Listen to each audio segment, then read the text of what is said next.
Salut tout le monde et bienvenue dans cette vidéo. Donc toujours par rapport à la création de l'avion, nous sommes maintenant dans la partie 2. Au cas où si vous ne savez pas de quoi je parle, regardez la partie 1. On va continuer l'apprentissage pour la modélisation. Alors, bien entendu, si vous êtes débutant et débutante par rapport à SketchUp, je ne peux que vous conseiller de regarder la première playlist. Là aussi je vous montre de quoi je parle pour apprendre les bases. Puisqu'il faut comprendre que SketchUp, que cela soit SketchUp Free, SketchUp Go, SketchUp Make aussi une vieille version ou SketchUp Pro, la technique sera toujours la même. Il y aura quelques subtilités, mais les techniques de base seront toujours exactement les mêmes. Alors ce que je vais faire ici, c'est venir par rapport à lui et prendre l'outil mètre, donc touche raccourci T, et me mettre directement ici et chercher son point milieu.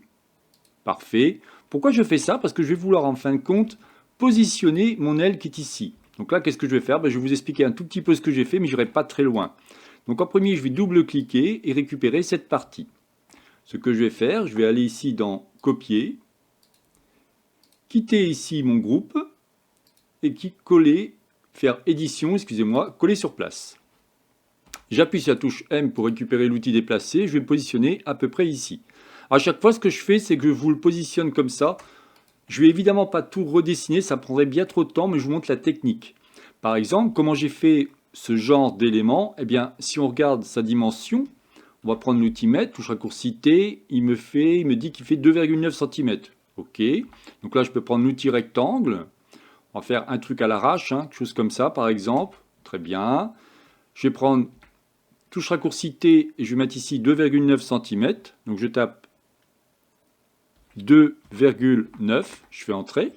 Je prends l'outil ligne, touche raccourci L, je viens à cet endroit-là, je prends la gomme, touche raccourci E pour effacer ce que je veux. Je peux créer de suite un groupe en faisant un double clic et créer un groupe. Je vais faire ici un tiret poussé, donc je fais un double clic puisque je suis dans un groupe, touche raccourci P, je clique et je viens à peu près à la même hauteur. Là par contre vous voyez qu'il n'est pas bien positionné, donc c'est pas grave, je vais regarder quelle est sa hauteur. J'ai donc 0,2 cm. J'appuie sur P, je clique et je vais mettre 0,2.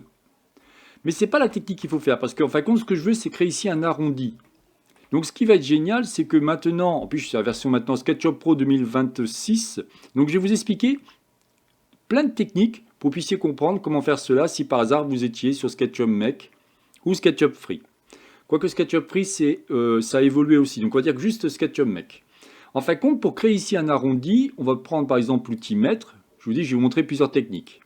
On va venir ici, on va mettre 0,4, ça me paraît pas mal. Attention à vos inférences, il faut aussi 0,4. Parfait. Je vais pouvoir le faire de même ici. 0,4. Et il va me rester juste à cet endroit-là, 0,4.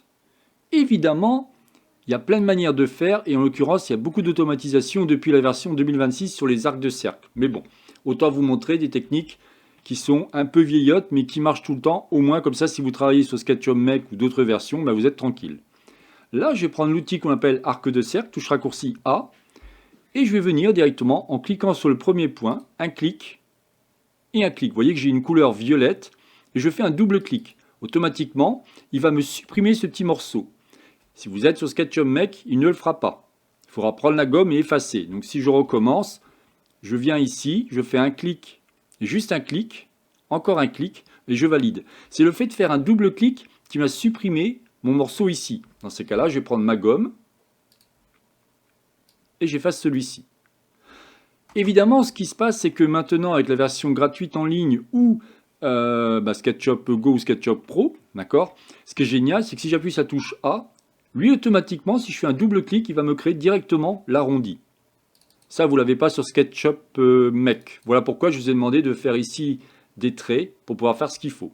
Là, maintenant, vous pouvez faire l'épaisseur. On va dire ici 0,2. Voilà, vous voyez, rapidement, on a l'aile de l'avion. Alors, je ne le fais pas identique, je veux juste vous expliquer la technique, bien entendu. C'est pareil par rapport à ça, comment j'ai fait? Eh bien, si vous prenez l'outil mètre, vous cliquez et vous venez ici, on a 0,5.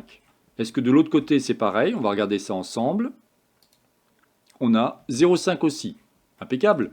Donc, qu'est-ce que j'ai fait ici? J'ai pris l'outil mètre et j'ai mesuré 0,5 et ici 0,5. Il faut que vous compreniez que quand vous commencez à modéliser des objets, alors très simple ou pas, ça dépend de ce que vous souhaitez faire, Bien entendu, plus votre objet sera à taille réelle, plus ça sera facile à modéliser. Et le top, c'est que vous l'ayez dans la main.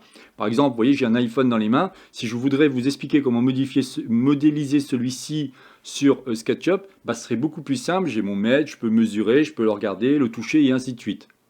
Ça dépend ce que vous voulez faire. Par exemple, je vais vous montrer un objet que j'ai fait il y a quelques années. C'était un objet par rapport à Star Wars.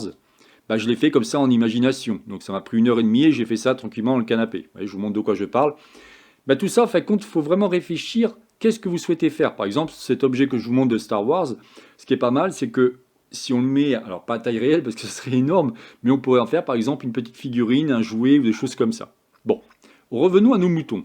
Quand je viens ici maintenant, si je viens à cet endroit-là, je vais juste vous montrer pour 1. Là, j'ai 1,1 et il fait, si je fais échappe, il mesure. Alors, excusez-moi, je recommence, touche T, et là, il fait 0,3. Je reviens dans mon groupe, je fais un double clic, je dis ici 1,1, parfait, et je dis 0,3. On va zoomer un peu, voilà.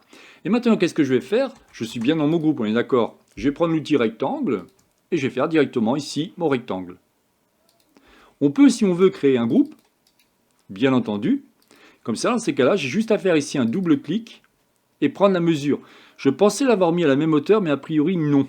Donc il va falloir que je mesure combien il fait. Comme je vous dis, je vous explique juste pour 1. Et après le reste sera toujours pareil, bien entendu. Donc je prends l'outil mètre. Je viens ici, je mesure, il fait 2,6 cm. Très bien. Je prends l'outil tiret poussé et je vais marquer ici 2,6. Parfait. Ce que je vais pouvoir faire ensuite, c'est prendre l'outil décalage. Alors pour savoir quel va être le décalage, il va falloir que je prenne l'outil mètre, touche raccourci T, et je mets 0,2. Dites-moi dans les commentaires si vous trouvez sympa ce que je vous explique. Peut-être que je vais trop vite. Dites-le moi. Dans ces cas-là, comme je vous dis, cette chaîne YouTube, elle n'est dédiée que pour vous. C'est-à-dire que, à vous de me dire, moi, si vous voulez, je fais des vidéos quand j'ai une idée comme ça, mais si d'un seul coup vous dites, ouais, je comprends pas, j'aimerais que vous me réexpliquiez ça, pas de problème. N'oubliez pas non plus, je peux aussi vous proposer des formations, que cela sur SketchUp Make, celle-ci elle est gratuite, vous avez plus de 8 heures de vidéo. Je peux aussi vous proposer une formation sur SketchUp Free, là aussi vous avez plus de 6 heures de vidéo, ou carrément SketchUp Pro, vous avez plus de 20 heures de vidéo. Donc je peux vraiment vous proposer plein de formations sur différentes thématiques, que cela soit SketchUp, Twinmotion ou Layout, puisque j'ai fait différentes formations par rapport à ça. Bon, on avait dit quoi? J'ai perdu le fil, excusez-moi. Si je viens ici, on a 0,2. Parfait. Donc je viens avec l'outil mètre, je vais cliquer bien à cet endroit-là, et je mets ici 0,2. Est-ce que je suis rentré dedans? Non. Ah si, je suis dedans, parfait. Qu'est-ce que je vais faire maintenant? Je vais prendre l'outil décalage, touche raccourci F. Je vais cliquer au niveau de l'extrémité, donc sur l'arête, je fais un clic et je viens me positionner. C'est parfait parce que grâce à ça, maintenant, je peux prendre l'outil tiret poussé, touche raccourci P, un clic, et je viens au niveau de où c'est marqué sur l'arête, et je fais mon perçage. Eh bien, c'est exactement comme ça que j'ai fait par rapport à mon avion. Alors, celui-ci, j'ai été un petit peu plus loin dans le sens où j'ai carrément fait ici. Si on vient à cet endroit-là, on va cacher celui-ci. On va cliquer sur masquer. Vous voyez, j'ai fait ici une encoche pour qu'en fin de compte, mon avion, il rentre dedans. Alors, vous n'êtes pas obligé de le faire. Hein. C'est juste, si vous commencez, bien entendu, faites-le le plus simple possible. Pareil, n'oubliez pas une chose, lorsque vous modélisez un objet, pensez à modéliser simple avec ce que vous avez appris. Et après, pensez à complexifier celui-ci avec ce que vous allez continuer à apprendre. Ne commencez pas à faire complexe de suite. J'ai souvent des clients ou des clientes qui galèrent par rapport à ça parce qu'ils attaquent de suite quelque chose de très compliqué sans avoir compris les bases. Et si vous ne comprenez pas les bases, vous êtes fichu. Donc pensez vraiment à prendre votre temps pour expliquer tout ce que vous allez faire par rapport à ça. Alors si je reviens par rapport à cette aile d'avion, ce que je vais faire ici, c'est que je vais faire en sorte d'enlever la couleur. On verra ça bien plus tard. Donc là, je vais venir sur cette case-là, j'appuie sur la touche B et je clique. Donc là, il ne va pas vouloir parce que je suis sur un groupe. Donc je vais cliquer sur B, touche Shift, voilà, parfait.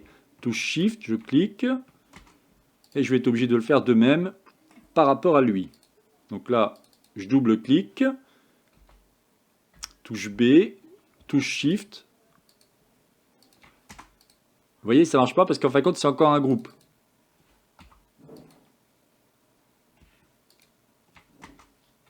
voyez, en fin de compte, j'avais à la fois peint une texture, enfin une couleur, pardon, à l'intérieur du groupe et en dehors du groupe. Alors, évidemment, il y a des priorités par rapport à ça, donc là, ça fait un peu le bazar. Donc là, touche B, touche Shift, et on va essayer de s'en sortir.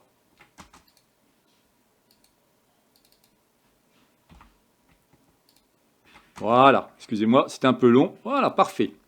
Une fois qu'on a fait ça, qu'est-ce que je vais faire? Eh bien, l'intérêt, c'est que ici, si vous regardez bien, je vous ai demandé de faire un trait au point, en plein milieu. Je vais faire de même par rapport à lui, et on va s'arrêter là au niveau de ma vidéo, hein. Donc, je vais faire ici le point milieu avec l'outil mètre. On doit avoir normalement une espèce de point. Voilà, ici il me dit 7 cm, ça veut dire que normalement celui-ci fait 14 cm. Parfait. Ce que je peux faire maintenant, c'est récupérer avec l'outil déplacer. Je clique. Alors attention, il faut quitter le groupe, sinon ça ne marchera pas. Donc je vais cliquer touche M. Donc je quitte mon groupe, j'appuie sur la touche M, je clique et je vais le positionner. Et là, je suis sûr que vous regardez bien, il est bien positionné. Ce qui est cool, c'est que comme c'est un groupe, eh bien, j'ai aucun problème pour pouvoir déplacer celui-ci. Si je veux cliquer ici et le bouger, j'ai aucun souci. Évidemment, après, il va falloir faire l'autre partie au niveau de ce que j'ai masqué. Évidemment, cette partie est masquée. Rappelez-vous celle du haut. Dans ces cas-là, on va venir dans Édition et on va venir dans Révéler tout. Donc là, ça ne marche pas. Donc on va faire différemment. Édition, Révéler tout. Voilà. Là, vous avez bien ce qu'il faut. Par contre, évidemment, la couleur n'est pas bonne. Donc touche B, touche Shift, et on va le remettre comme il était. Parfait. Voilà, vous voyez que rapidement, on a pu faire ce genre de choses. Évidemment, je vous dis que je ne vous explique pas tout de A à Z, mais je pense qu'en vous expliquant les techniques, ça vous suffira par rapport à ce que je vous explique. Voilà, bah écoutez, je n'en dirai pas plus par rapport à cette vidéo. J'espère que celle-ci vous a plu. C'est donc la chaîne Atelier SketchUp réalisée par Jean-Michel. Si vous avez aimé cette vidéo, n'oubliez pas de liker ou tout simplement vous abonner à ma chaîne. N'hésitez pas à me dire si vous souhaitez qu'on continue à faire ce petit avion, si vous trouvez ça sympa ou alors si je vais trop vite. Ne pas hésiter à me poser des questions, il n'y a aucun problème, je suis là pour vous aider. Allez, je vous souhaite une excellente journée et à la prochaine vidéo. Bye bye.